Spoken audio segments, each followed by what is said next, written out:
Hey guys, quick video for a little NBA lot that I picked up on eBay.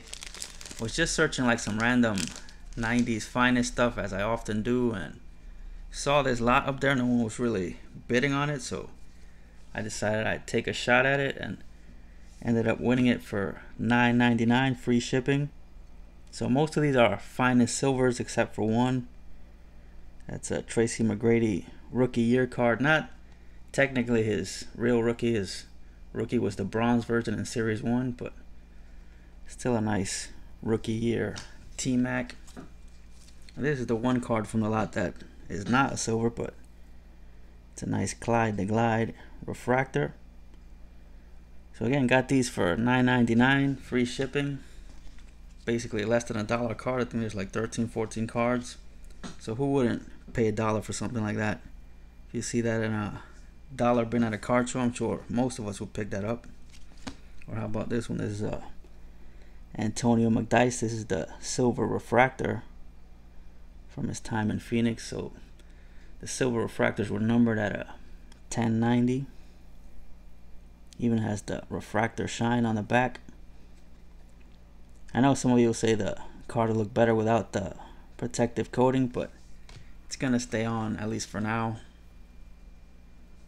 Here's Dennis Rodman, aka the Worm. Got Tony Kukoc there and Charles Oakley. Those two used to have some big time battles in the post, battling for rebounds and for loose balls. Used to think all the time they were gonna like break out into a fight by the way they would battle in the post. But yeah, old school NBA at its best with those two guys. I'll show these next two together because these are two of my biggest 90s favorites here, Penny Hardaway and Grant Hill. If these two guys hadn't gotten hurt, they would have had just monstrous careers. Grant Hill ended up making the Hall of Fame anyway, but could have put up even better numbers. I like those old Pistons uniforms. I know some people didn't like those. This guy is sort of a 90s favorite. Kind of. I liked his game, but he always seemed to be like in a bad mood. Always was complaining about stuff on the court. Complaining about no calls and whatnot. Felt like that always kind of took away from him a bit. This next guy is probably the one who least belongs in this lot. All these other guys were at least somewhat decent. Had like at least an all-star season or two, but this guy didn't really do much. Tony Battie. I think he was a decent college player. Drafted 5th overall, so obviously a lot of expectations, but as you see, sometimes the top 5, top 10 picks don't really amount to much. Now this guy, I can't remember quite where he was drafted. Don't think it'll say it in the back. No, because he was already a veteran by this point. But yeah, Michael Finley, he was a really good player. I remember coming into the league, he didn't have like a lot of hype coming out of college, but his rookie year, I really liked him when he was with Phoenix and ended up getting traded to Dallas. Had some really productive seasons there. And this is a nice one for the 90s Bulls binder, Tony Kukoc. A really important player for their second three-peat. Could come off the bench, score 20, 25 points on any given night. Not a lot of teams had that kind of X factor on their bench back then. And here's Reggie Miller. Kind of an interesting image they chose there. Looks like he's about to pass the ball. On the back there, you see that great shooting form. Would have been better to see that image on the front of the card.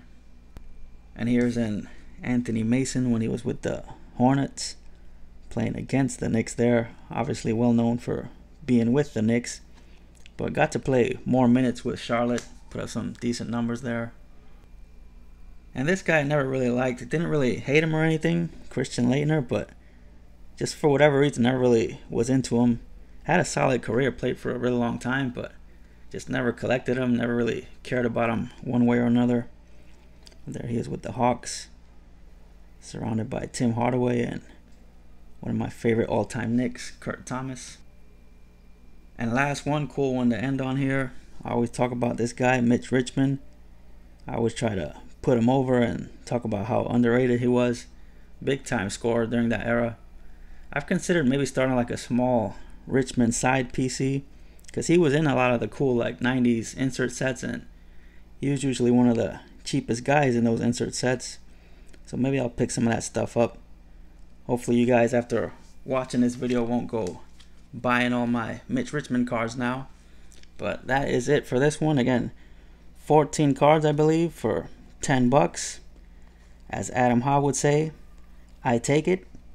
And I also bought a similar baseball lot like this, so I will be showing you guys that one real soon.